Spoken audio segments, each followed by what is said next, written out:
بضع دقائق قبل التسخينات، حتى لو سبيتش ما قدرناش اننا نديروه. لكن قدر الله ما شاء فعل. مدى صحة بعض التصاريح التي لم تجهز، خبر صحيح أم خاطئ؟ بعض التصاريح للاعبين أو للاعب لم تكن جاهزة قبل المباراة. يعني خليني ما نخوضش في هذه الأشياء، فقط نقول لك بأن كان التحضيرات ديالنا قبل المقابلة كانت، ولهذا كنشكر اللاعبين، كنشكرهم على لا مونتاليتي ديالهم اللي قويه بزاف. كاين اللي نقول لك باننا يمكننا بقينا تقريبا ساعه و5 دقائق وحنا جالسين في الباص قبل الانطلاق، لكن قدر الله ما شاء فعل. الحمد لله على 3 نقط.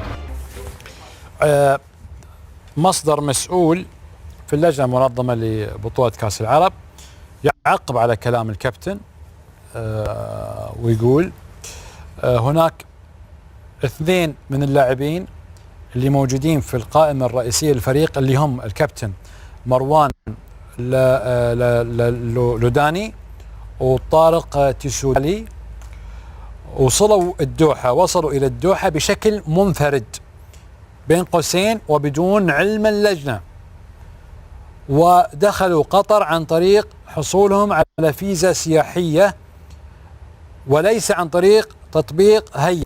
واللجنة قالوا لهم يا جماعة الخير خلاص انتم روحوا، احنا بنجيب لكم اللاعبين هالاثنين بسيارة خاصة من عندنا، راح نعمل لهم كل الإجراءات القانونية ونلحقهم بالبعثة عن طريق سيارة. فكان لا واحنا ما راح نروح وهذول لاعبيننا وكذا، يا جماعة داخلين بفيزا سياحية مش عن طريق اللجنة، لا. وصارت لين ما اقتنعوا في النهاية ان الوضع الصحيح ان الباص يتجه الى الملعب اللي اخذ 15 دقيقة فقط من الفندق الى الملعب، وتم الحاق اللاعبين ثم عن طريق سيارة خاصة الى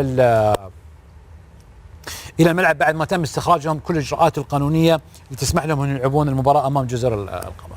هذا بالمختصر المفيد اللي انا اخذته اليوم من مصدر مسؤول من اللجنه المنظمه للبطوله. حد عنده تعقيب؟ خالد؟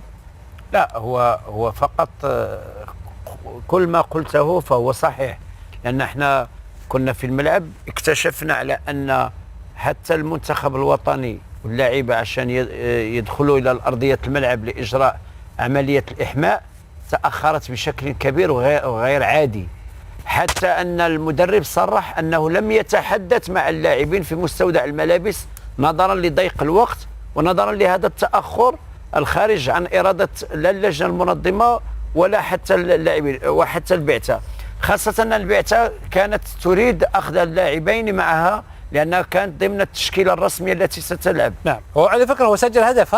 سجل هدف يعني من محاسن الصدف على قولتنا. من محاسن الصدف أنه هذا اللاعب سجل الهدف، وبالتالي ليس هناك أي مؤامرة أو لا لا لا لا, لا. لم يقال هذا الأمر نهائيا أنه أي مؤامرة، لأنه القانون واضح وحسب اللوائح والقوانين فهذا شيء طبيعي جدا، فقط هو كان تأثير على نفسية اللاعبين، تأخير للدخول لعملية الإحماء، هذا الذي أخر. ولكن الحمد لله أن المنتخب فاز في الأخير 3-1 وأن اللاعب المعني بالأمر سجل الهدف الثاني.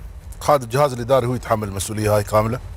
اللعيبة وصلوا، أنت اليوم عندك تقدر حتى من الصبح طرش رسالة، وأنا ما بقدر أخر 11 لاعب أو 20 لاعب أخرهم عشان اثنين.